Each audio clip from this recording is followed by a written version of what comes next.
It is 8:47. We're a slightly tardy Cats Whiskers podcast. It is the 20th of February 2017 and we're live.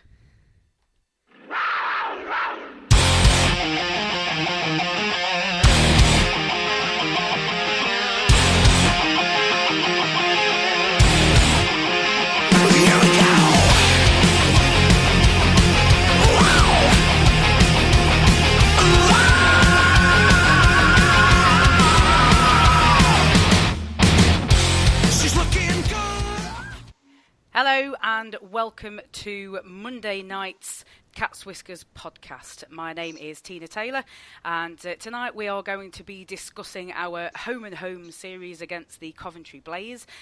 We'll touch on Elite League news and other results around the league, and also we have plenty of fans' thoughts to get through. So to help me go through all of that tonight is Antoine Marie-Jeanne. Good evening. And Adam Reddish. Evening, everybody. Right, so let's kick off with Saturday night, and it was a 7 p.m. face-off at the NIC. No scoring in the first period, but in the second period, Panthers kicked off their account with a lovely backdoor feed into Jeff Waugh. Robert Farmer with a spectacular solo effort made it 2-0. Into the third period, and Coventry answered back with Barry Almeida. Shortly afterwards, Stephen Schultz restored the 2-goal cushion, and then an empty net goal from Robert Lakovic sealed the 4-1 win. So, although the game sheet sort of tells a fairly exciting story, I think we can all probably agree that it was a very slow start to the game from the Panthers. Would you agree with that, Adam? Yeah, it was. It took a hell of a long time for the game to get going. Well, from the Panthers' perspective, anyway. I think we can thank Mika Wietman for keeping the Panthers in it through that first period, because he made, a succession of fantastic close range saves to keep Coventry off the scoreboard. And things obviously got better as the game wore on, but it was an incredibly slow start. And I was so bored during that first period. There was no atmosphere really in the bowl as well. And I think that obviously a lot of other Panthers fans were similarly as bored as I was. Yeah, well, I mean, Ant, we've got our chat group that we comment to each other during the games, and I think there's more than one of us that was sort of along the lines of, when is this game actually going to pick up? I was ready to walk out halfway through that second period and just go and sit in the pub with a pint and play on my phone, because I thought that would be more entertaining. But then a couple of quick goals, and like you say, that absolute wonder goal by Farmer. I've still not had a chance to watch the highlights yet. I really want to watch that again, because that's got to be right up there for goal of the season for me. Yeah, I think one other thing. Me and Adam sort of mentioned it just before we started. Robert Farmer's made a few of them this season, hasn't he? He's our best Brit by far, and he's one of, if not the best Brit in the league at the moment. Bold statement, very bold statement. Now, I agree. Yeah, no, well, I think you'd be hard pressed to find a Panthers fan, certainly, that would disagree with anything you've just said about Robert Farmer, to be honest. Now, the slow start by the Panthers was highlighted in Matt Davis's article in the Evening Post. I'll just take a couple of quotes from that. Nottingham Panthers head coach Corey Nielsen lambasted his team's first period attitude in their 4-1 win over the Coventry Blaze, but he insists it is not a long-term concern. I mean, the one thing I would say about that is, it's February, so in terms of the long term, I don't think we've got much to go on there. And Corey Nielsen highlighted the performance of Mika Wietman, which, as you said, Adam, he was absolutely key in keeping us in it. We could have been a good 2 or 3 goals down at the end of the first period had it not been for some stunning saves. Corey did not mince his words in this article. One of my favourite quotes I think in there is, "I let them know it at the end of the first period. I gave it to them. I was frustrated." So, he obviously recognised what the rest of the fans saw. I would say, but let's just sort of return to the performance of Mika Wheatman. The first period absolutely stellar, and I think it's probably fair to say that I think after that first period, obviously words were said in the dressing room that he had a little bit less to do throughout the game, but I think his performance was key. Would you agree with that, Ant?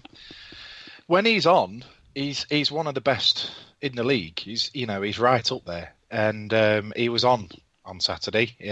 He made some proper decent stops. In that first period, we could have been 2 or 3 goals down if it had not been for him, and we wouldn't have really deserved it based on the game, because the game was, to quote a favourite use of Adam, it was much of a muchness. Well, not much of a muchness. Have you got a catchphrase? Oh, it looks like it, doesn't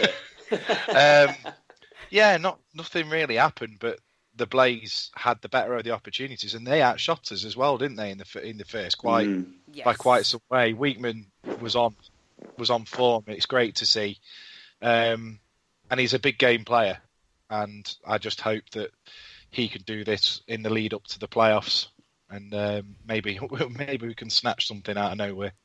Well, it wouldn't be the first time, let's face it. Just want to touch on the debut of our new Latvian, David Sarkanis. Just basically, I want to ask you your thoughts. I mean, I'll sort of return to the Nottingham Post article in a moment, because Corey Nielsen has mentioned him as well. But what did you guys think? Adam, I'll come to you first. I hardly noticed it, if I'm being honest. I thought he had a very, very low-key debut. I'm really wary about expecting too much from him, to be honest, because I don't think that he's going to be earning a great deal. I think there's definitely an aspect of cheapness about the signing from Panthers. I think they realised that they needed to do something with the roster, and they've gone for a cheap option. Now, I can't blame the player for that, because the player needs to earn a living, and it probably represents a good opportunity for him. But, if you're expecting somebody of his standard and calibre to come in and start, ripping up the goal scoring charts in the league, I think we're going to be really disappointed. Now, I would have argued that we needed somebody on the blue line more so than a forward. Certainly if you see some of the goals that we conceded at Coventry on Sunday night, which, we'll get to later. But, again, there's just a lack of ability and skill on the blue line. And, I think if Panthers were going to make an addition to the roster, which they claimed that, and Corey Nielsen claimed that he was trying, but, there's very little out there in terms of quality D-men. Well, Belfast managed to pick one up at very, very short notice. So, they're out there. But anyway, getting back to the Latvian forward, in a nutshell, I didn't really think he did a lot, to be honest. It took me a while to actually spot him during, regular shifts during the game. Yeah, I can't say that I can disagree too much. What would you say about him? I jokingly said, well, it was only half jokingly, that we've not done him any favours sticking him on a line with Matt Carter, because he might as well be on a line with just one other forward. It is a little bit of a baptism of fire, isn't it? Yeah, he looked. I mean, I tried to keep an eye on him throughout the game. It was interesting that he started as well. He was the first line out. I just think, like Corey said, he looked nervous. I'm one of these that I think in time this lad could turn out to be somewhat of a gem. Unfortunately, we're late in the season that maybe we've not got that time. However, that I've said previously, if it's a signing with a view to signing him again in the future, so it's like almost we're using this latter half of the season as a bedding in period, and maybe evaluate it at the end of the season. I think, because I remember he was the one that stood out for me in that Continental Cup. I know that was 3, 4, 5 years ago, whatever it was, but he was the one name I remembered from that Continental Cup weekend that wasn't a Panther. So I'm not going to judge him on one game. I didn't see anything from yesterday's at all. I've not had a chance to watch the highlights yet either, if they're out. So I mean, I can't comment on if he played anyway like that, but I want to see more of him going forward. But give him some help. Don't stick him on the line with two players that actually give a damn, please.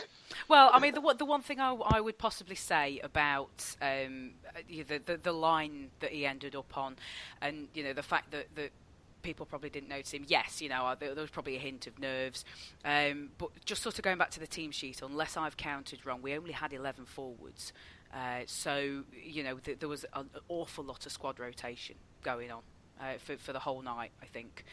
So I don't think he was on the line with Carter, for the whole night. I think that there was an awful lot of juggling lines. So there was an awful lot of, unsettlement in the camp. And let's not forget we're down to 5 defencemen as well. So it felt a little bit chaotic. From the different guys who were coming out each shift. So perhaps that was a sort of a contribution that he's not had a chance to team up or pair up with anybody in particular, and he doesn't know the team. So I think like you, Ant, I think we need to see a bit more of him before we go bringing our pitchforks out. We'll leave Saturday there. One thing I will just say before we do move on, if you are listening live and you want to get in touch, if you tweet us at Cats Whiskers TV, easiest way to get hold of us, and we are monitoring, so we can respond to anything that you want to contribute. We do have some fans' contributions coming up later on. So, and as you didn't see anything from Sunday's game, then we'll might be breezing over this one pretty quickly, because myself and Adam have only just managed to watch the highlights before we started recording. So I don't think we have got much to offer. So I suppose that's an opportunity, really. If anybody was at the game on Sunday, or you've seen the highlights, and you've got anything you want to contribute, give us a tweet. Let us know what you think as well. Blaze skated away with a 5-1 victory down at the SkyDome. We opened our account on the Powerplay. Yes, you are hearing that right. The Panthers opened their account on the Powerplay with Andy Sertich, of all people. Lovely screened goal by the looks of things. Thanks in part to that big guy, Alex Nikiforuk, standing in front of Brian Stewart. So the bizarrest of all bizarre goals, if you've watched the highlights and... after looking at the score sheet. But it didn't get much better than that, unfortunately. Jordan Petrus levelling it at 1-1, and further scoring in the first period from Cantin to make it 2-1, and then Marquardt to make it 3-1. In the second period, Barry Almeida came up with a 4-1 goal, and then rounding it off was a short-handed goal from Bergman to finish off the Panthers' misery at 5-1. Another disappointing night at the SkyDome, and we've had quite a few of those in our past. Just sort of coming off topic a little bit. I know for me that result wasn't really a surprise, because I never go down to the SkyDome thinking that we're going to come out with a win. So I personally can't say I was horrendously disappointed. So what would you... I mean, you can probably chip in on that, actually, Ant, so I'll bring you in on that. So the SkyDome factor, discuss. Well, you know what, to be honest, until I've just read until I got the agenda earlier, I didn't realise we were 1-0 up. I completely forgot about the game, and by the time I tuned in we were 3-1 down. So the SkyDome for us, I don't know what it is, because we historically we had a period where we actually did quite well, but then it's all gone wrong. I don't know whether it, obviously Panthers coming into town, teams do tend to maybe raise the game a little because nobody likes us, so they want to do well. I mean, their fans don't like us, we don't particularly like them.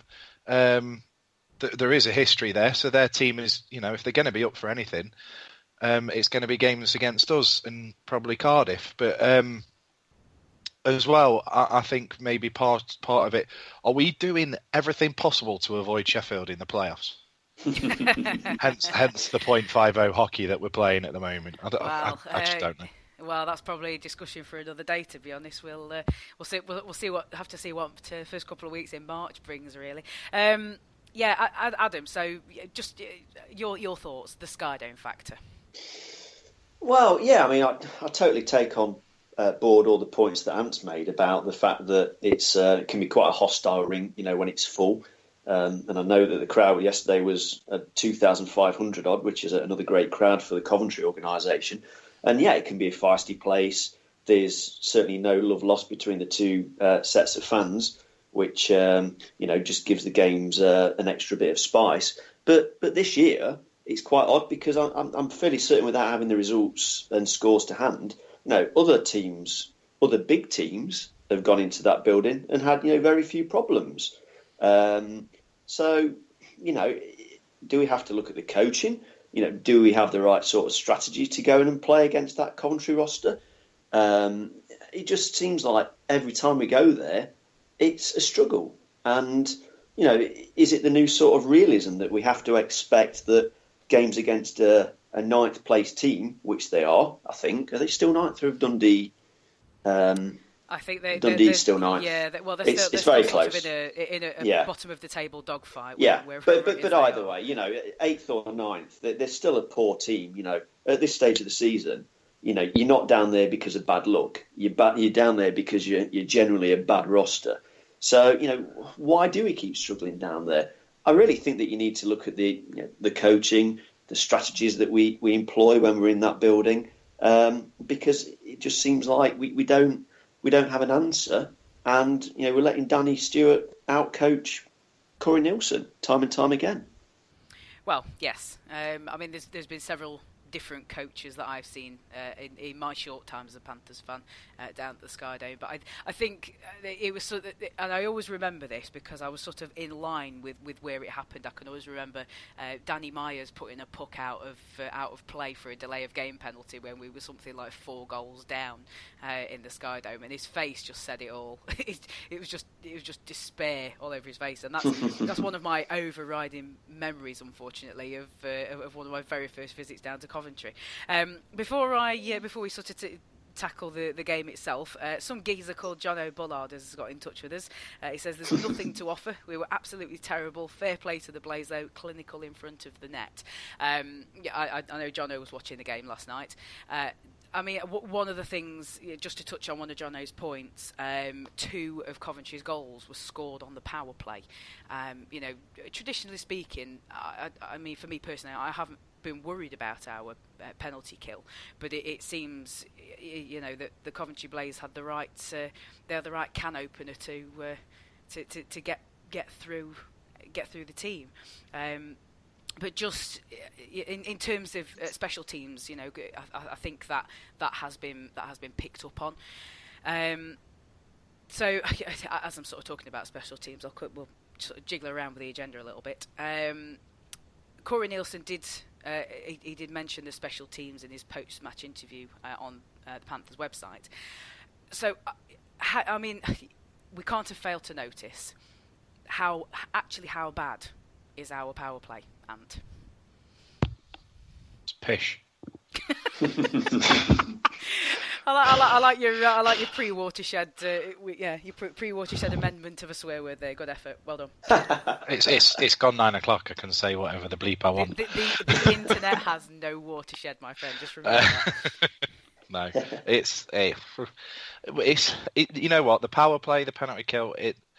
It's not just the one area that concerned at the moment. Like I say, I think we're just treading water at the moment. So as long as we start, pumping it up a bit towards, as we get closer to the playoffs, I'm as harsh as this is, and as probably as miserable as this is, I really don't care at the moment. I'm kind of going to the games out of necessity because I'm a season ticket holder. Like for instance, I won't be there on Sunday because I'm going to be watching United. So I just, sorry to be a bit Paul Barmy, but yeah. A bit Paul Barmy, wow. Oh dear, Adam, what would you are you echoing those sort of thoughts, or have you got a different take on that? So, totally. Power play and games in general. Yeah, no, totally. Power play stinks. It's got no intensity, no variety. There's no ingenuity. I mean, funnily enough, the power play goal on Sunday that opened the scoring, my God, we had 2 players screening Brian Stewart, and we scored. It's incredible. Who'd ever thought of that before? Putting 2 players in front of the netminder between him and the shooter on point. I mean, that sort of thing, if we did it on a more regular basis, crikey, we might even have a better power play. But I'm kind of speaking in jest there, as you might imagine. But yeah, it's really, really frustrating to see how powder puff the power play is. But Ant's right. Every aspect of our game is lethargic at the moment. Power play, short-handed. We don't seem to be, attacking the puck carrier on the other side with any sort of force or intensity. Just letting them move the puck around at will. But even-handed, we don't look like a match for any side, unfortunately. And, I totally agree with what Ant was saying about, losing the enthusiasm. Because if you don't see the players showing any sort of enthusiasm on the ice, that's going to be replicated in the stands. And, we saw it on Saturday because the crowd was very quiet to start the game with. Obviously it built up during the course of the game. But, yeah, if we're going to keep turning in flat, tepid performances at home, and certainly on the road, then, you are going to get more and more apathy creeping into the fan base. It's inevitable. Yes, I can't really disagree. Especially the first period of Saturday. I mean, I think I sat and my mate who sits next to me, I'd not seen her for a little while, so we just sat and catched up for a bit. we just had a chat. We were proper girls about it. Well, the thing is, there was 6,500 there on Saturday. It was a great attendance for what was effectively a dead rubber game. Yes. Well, I mean, Coventry obviously have got a lot to play for because they're trying to make the 8th place, the last playoff position. But you would have thought our players would have got some sort of buzz skating out and seeing a full bowl. But no, nothing. Not even a whimper. Yeah, and I mean, there is sort of a chicken and the egg scenario. The players have to. You'd like to think that they would be inclined to give us something to cheer for. If they can look around and see how many people have come. And I mean, just as a sort of side note, the fact that the Panthers can bring in that sort of attendance somehow for a dead rubber game is pretty incredible, actually, to be fair. So, that's sort of a little ripple of applause for the Panthers organisation because we're still pulling in that level of attendance. Ant, did you have something you wanted to add? Yeah, well, it's our last Saturday home game of the season, wasn't it? Of the regular season as well. So, but no, I mean, to give you an example of how bored we were at the back of Block 4, we started making up songs for like "Please sit down while the game's in play." All the safety announcements. We started doing chants for that because we were thoroughly entertained by ourselves. Whether anybody else around us was, I don't know, but nobody really seemed that bothered. Well, nobody chucked you out. You're all right. We've had announcements.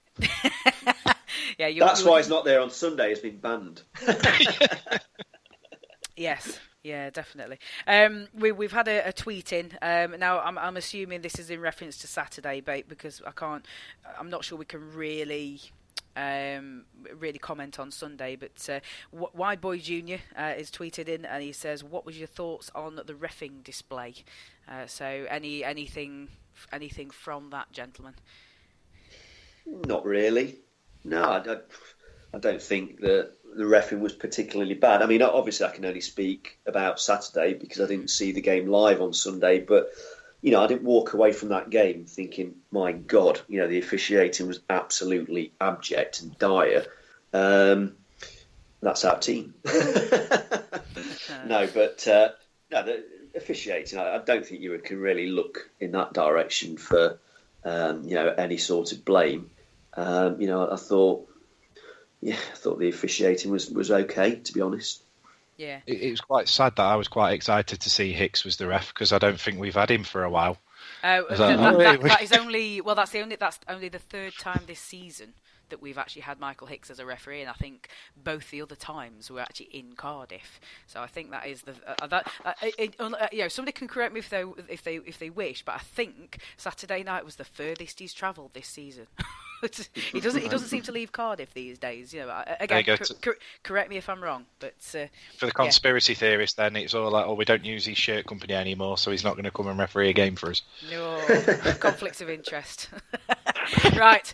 So just as a quick numbers, just a little bit on the numbers talk before we sort of leave the games there. We sort of mentioning the power play earlier.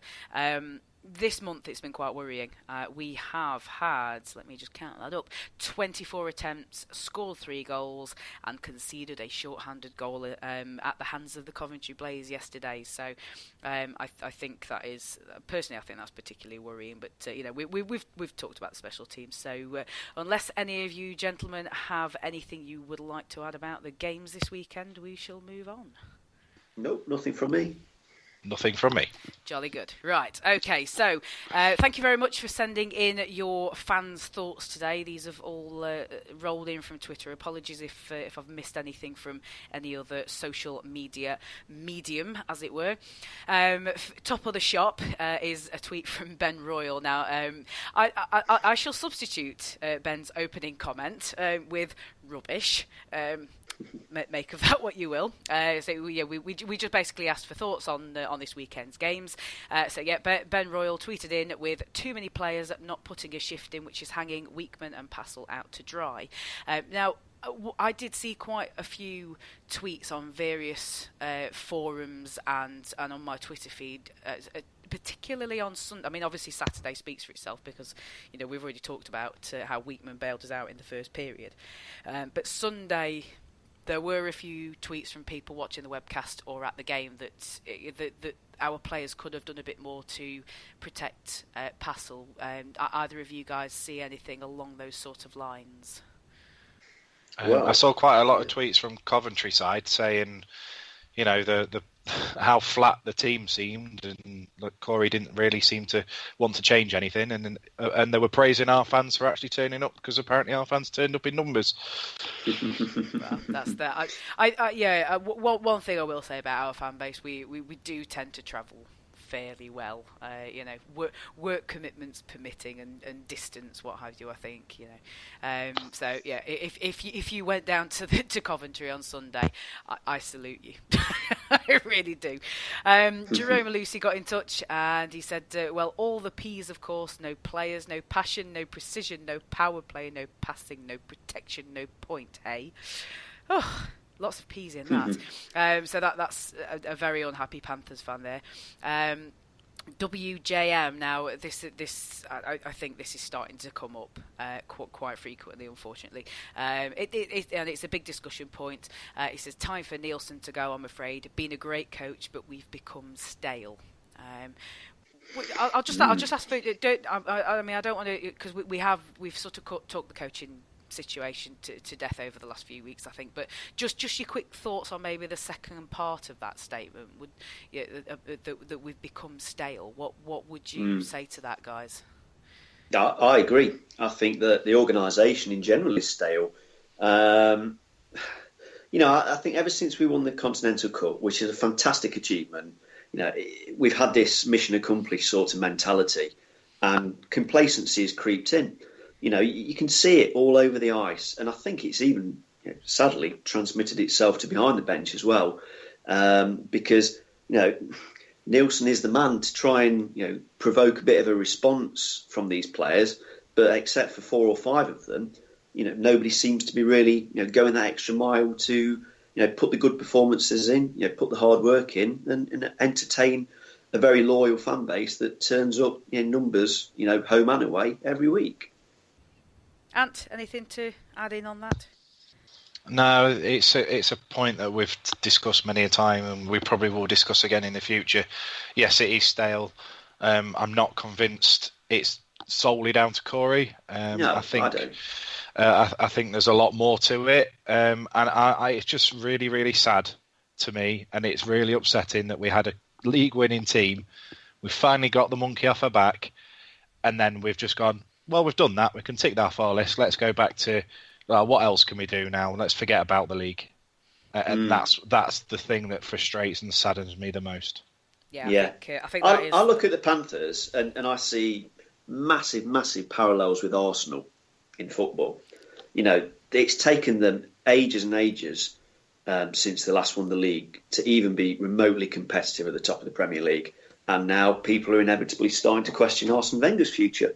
So, you know, I think if we don't address the lack of competitiveness in next year's Elite League season, then those murmurings of discontent amongst the fan base towards Nielsen are only going to grow and grow and grow.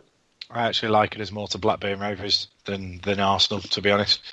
Because Blackburn they won the league and then just went downhill, and now they're playing in the Championship. Yeah. Yeah. Right. Before this becomes a Premiership football podcast, we'll move on. My days of following the Premier League are they're sort of sadly behind me, so I'll feel a little bit left out. So I'm sticking my oar in. Right, we'll move on. Richard Sisson has got in touch on Twitter. It says team playing for a win at home to keep the masses happy, not trying away. I'll be honest. I think that first period at the NIC could be likened to that sort of attitude. So I'm not convinced it's just an away game effort that's going here. Just something slightly more light-hearted. Panthers 6233 Sam says I only go to the SkyDome for Papa John's pizza. Don't blame him. No, well, actually, no. I've got a little bit of a complaint about that because I went down there the last time I went down there. I had I don't know if it's called a pepperoni surprise or something along that. The only surprise was that there were only 3 pieces of pepperoni on it. I was bloody surprised, I can tell you.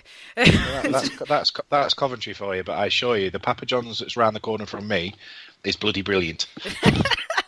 Yeah, but that's not in the Sky. Other pizza stores are available. Other pizza stores are available. Yes, thank you for that disclaimer, Adam. Right, John has got in touch. Being short benched and not willing to pay out. Why not fill spaces with youngsters like previous years? We've got Nottingham Lions, Sutton Sting and even Sheffield Senators that we could bring players in from. We could have a full roster at no extra cost by bringing in prospects and giving them a chance. If I'd have thought about that long enough, I might have. I probably should have held that back for Ask TCW. But as you know, John got in touch today, I sort of stuck it in. So I think it is something we have discussed. Again, you know, why not? You know, we had the sort of arguments for and against. So just a quick thought from both of you on that sort of scenario, and you know, having the youngsters on the bench.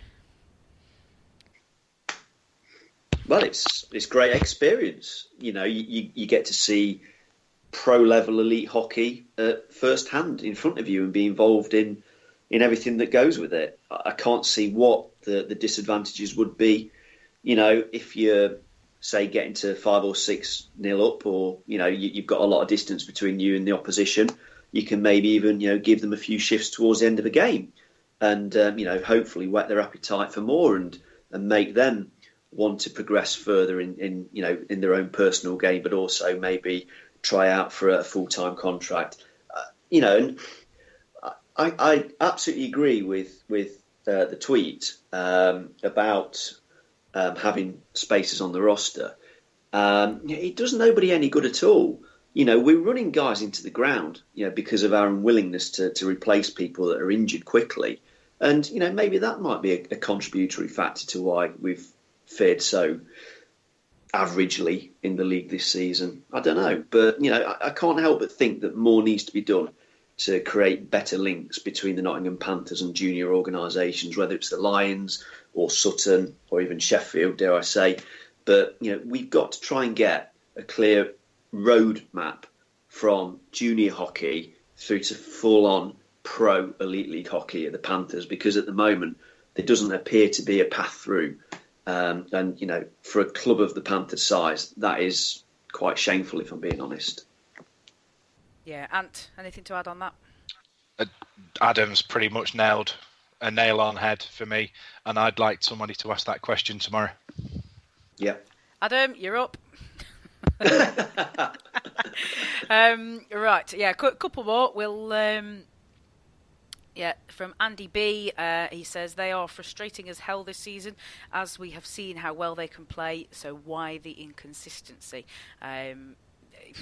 yeah, he's got a point. I mean, this apparently is the same team that won the Continental Cup, and yeah, coming back and playing at our domestic competition, it's inconsistency is probably the word. And let's have a look. I think I've lost my thread now. Yeah, Tom at Nezzy 1985. He says, time for major playing staff overhaul in the summer, including Brits. Too many coulda, shoulda, woulda players. Bar 4 or 5, I'd not re-sign the rest. I mean, we'll probably have an end of season discussion and podcast, and possibly I think we did a blog last year on who we'd bring back and who we wouldn't, and our own personal grading. So I'll not dwell on that one too much. And just a sort of I don't know, maybe a cheeky one from Elaine Thompson. She says, all new players interviewed say they have heard good things about Nottingham. Do they mean the team or the nightlife? And I think we'll leave that one there. So just to move on, tomorrow night, which will be Tuesday the 21st of February, there is going to be a Panthers fans question and answer session with Neil Black, the Panthers chairman. It's going to be in Saltbox, which is on Bolero Square at the side of the arena, and it's going to be taking place from 6 till 7. I think if you've been listening to the podcast for the last few weeks, I think you can sort of get a feel on our opinions on it. I mean, please don't go in there with any throwaway questions, because there isn't the time. An hour's not long. And I think there are an awful lot of people who have an awful lot of questions, and I think this question and answer session is the Panthers organisation sort of recognising that. So, if you can be there, be there. We need to be there in numbers. I mean, I'm going to be going hammer and tongue trying to get there on time from work, because I am very interested in what our owner has to say. So, Adam, are you making the trip as well? I'll be there, definitely. I might not have a question to ask. I've got a few that I'd like to, but it, obviously time dependent, and whether you actually get picked to ask or not. But like you said, it's for me. I just hope we're not. Things aren't. We're not a totally happy fan base at the moment. You get that gist from the various forums, Facebook groups, just comments in the pub and what have you. But I really, really, really hope people don't go in there with an agenda to have a go at Neil or anything like that, because I'd love this sort of thing to be a regular thing from the Panthers. And I don't think it will be if people just basically go in there and tear him a new one. I'd like questions to be asked, like the one Adams brought up about the youth thing. I'd like that to be asked, and I know Jono's got a question that he wants to ask, and but don't ask the crap. Don't ask the wishy-washy. Who was your favourite Panthers player? Nobody cares. we want. This is a chance for us to get a little bit more behind the scenes knowledge and what have you, and that's what we're crying out for. Adam, anything to chip in on that? Well, yeah, I'm going to try and make it along tomorrow, because I think it'll be fascinating to, see the sort of dynamic that's there between the fans that attend and Neil Black. I totally agree with Anne in that, there's no point just venting off and being quite aggressive in Neil Black's direction, because that won't get us anywhere, and it'll, mean that he's less likely to try and repeat that in the future and make himself a bit more open and accessible. But by the same token, you need to make sure that the questions have got a bit of a cutting edge to them, because otherwise, we'll reach a situation like Ant was saying, whereby, that the hour's flown by before you know it, and all we found out is, what Neil Black's had for his tea that day, and, his favourite past Panthers player was. So nobody will be, any the wiser come the end of the hour. So, yeah, I think it needs to be informative. Ant's totally right. That the fan base is quite divided at the moment, more so than I can remember for many, many years. And hopefully Neil recognises that and, tries to, calm the fans' fears in relation to certain things and give us a bit bit of hope for next season, because I think a lot of fans are feeling very disillusioned at the moment. And if there's some recognition that maybe the club have faltered and not done things as well as they possibly could, show a bit of humility, that will go a long way, I think, towards getting the fans back on board with the Panthers. If not, and if he breezes in and says everything's a bed of roses, ignores any sort of challenging questions, then that's only going to inflame and antagonise the fan base even further. So I'm really, really curious to see how tomorrow pans out. But hopefully it'll be really well attended, because, like you said, Tina, we all need to get there if we possibly can, just to show him that first and foremost we actually care. Yes, definitely. And while you're on your way, travelling down to the game tomorrow and the Q&A session, hopefully, or after you have finished listening to the podcast, you can go and check out the Cat's Whiskers website. Paul Baum has written another brilliant article on the subject of the Q&A. So, get yourselves over to our website to have a look at that. Get a bit of good writing digested, please. Right, so we'll touch on some Elite League results and news. I suppose it would be remiss of me not to begin with what we described last week as probably the most crucial set of games for the top three, certainly the top two. Cardiff had their Belfast double header Friday and Saturday, and the Devils took 4 points, denying Belfast any opportunity to keep up with them at the top of the table. There was an absolute ticker tape of penalties issued out at the end of Saturday's game, wherein, watch the highlights, make of it what you will. Bounds is involved with somebody else on the Belfast team and ends up almost in a goalie fight, possibly with Belfast backup Andrew Dixon. Bodies all over the ice, bit of handbags here and there. So it was an interesting thing to be for us to be having a little nosy at in bunkers on Saturday. And it was fun, wasn't it? It was like, there's been a bench clearance at the end of the game. This is brilliant.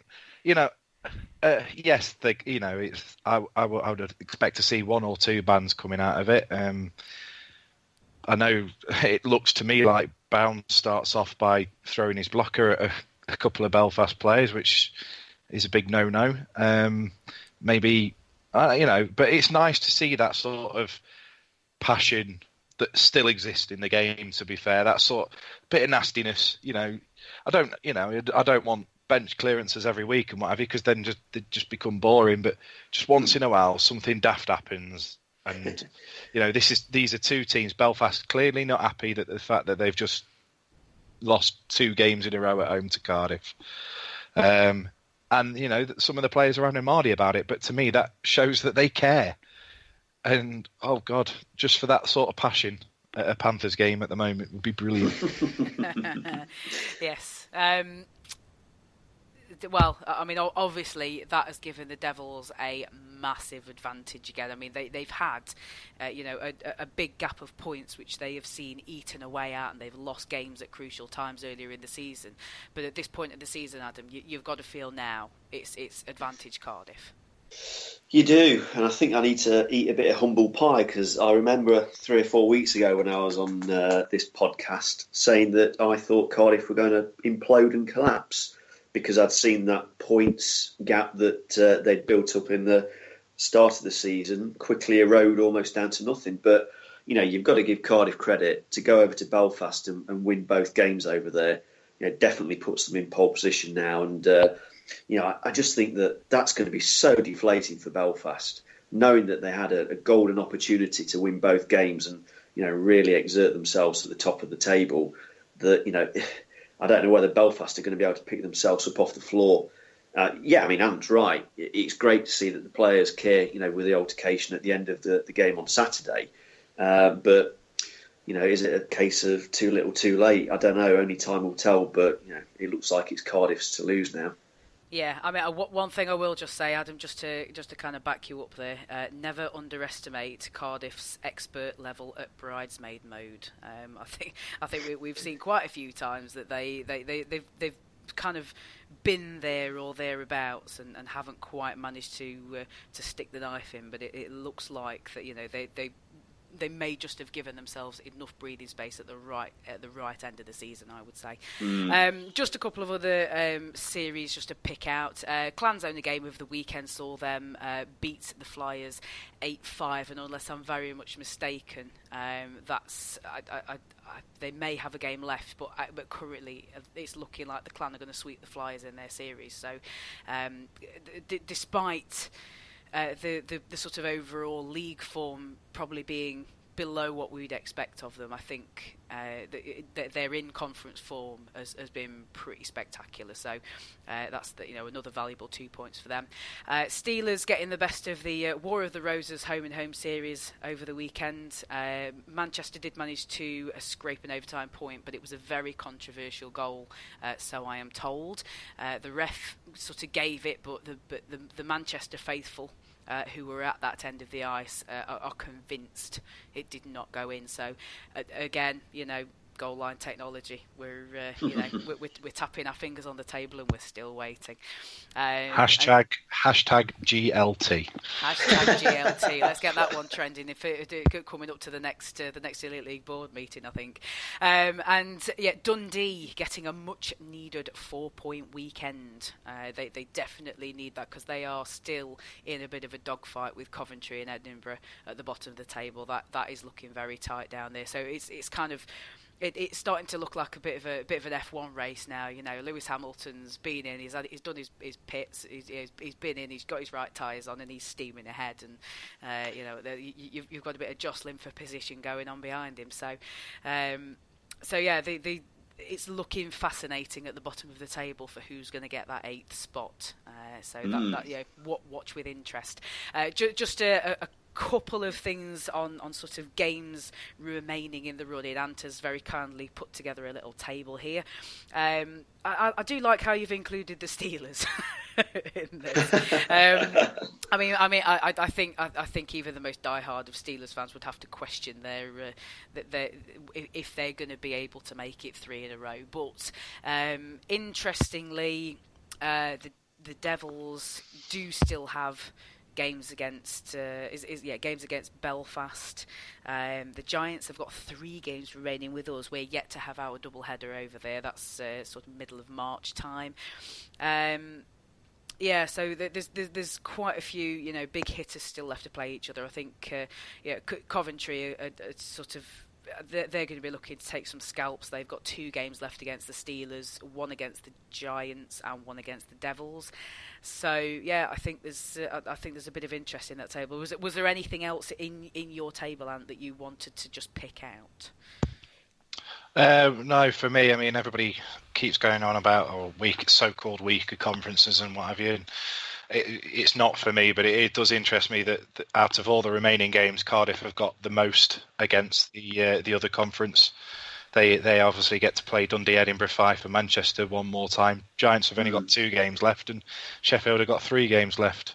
Well, but go on. Sorry, you carry on. Sorry, Cardiff, like you say, bridesmaid mode. They've still got to play Belfast and Sheffield twice. And they also play Coventry, and those Coventry-Cardiff games are normally quite heated affairs as well. And I can't think that Coventry are wanting to be doing Cardiff any favours. So, as much as it looks like Cardiff are away and done with, I don't think it's quite over yet. I think there's another twist to come. It's probably not that simple.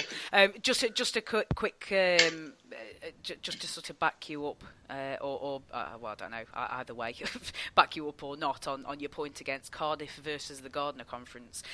So far, they have only lost 1 game to a Gardner Conference team, and that is the Manchester Storm. So they do have 4 games still to play, but they have been incredibly dominant with the Gardner Conference. So that'll be a watch with interest. Yeah, I think you've got Dundee and Edinburgh. They're in the bottom of the table.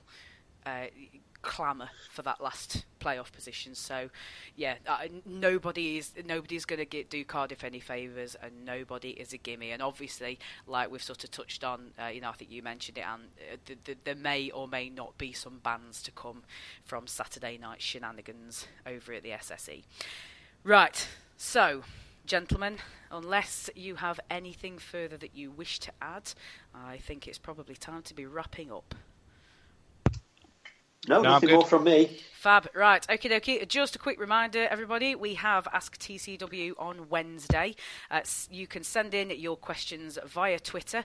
So just tweet us at CatsWhiskersTV using the hashtag AskTCW. I'll put my teeth back in. We do have a Facebook page, so just search for the Cats Whiskers. Check the Facebook groups. There's the Nottingham Panthers fan group. There's the GMB Nottingham Panthers group. There's several. We post in whichever ones we're able to.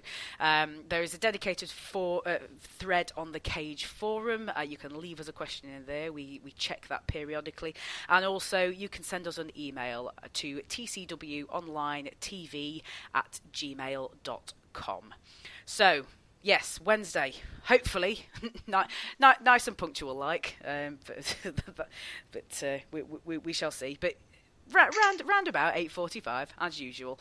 Get us some questions in, and maybe there will be some questions leading on from the forum. I think there's going to be a fair Cats Whiskers podcast representation there. So if you've got anything you want to find out, if you're not able to get there, then feel free to send us in some questions and we can chew the fat about that. So all that remains for me to say is thank you very, very much for tuning in and listening to us, having a good old chinwag about this weekend just gone. And it just remains for me to say thank you very much to Adam Reddish. Not a problem. And Antoine Marie-Jeanne.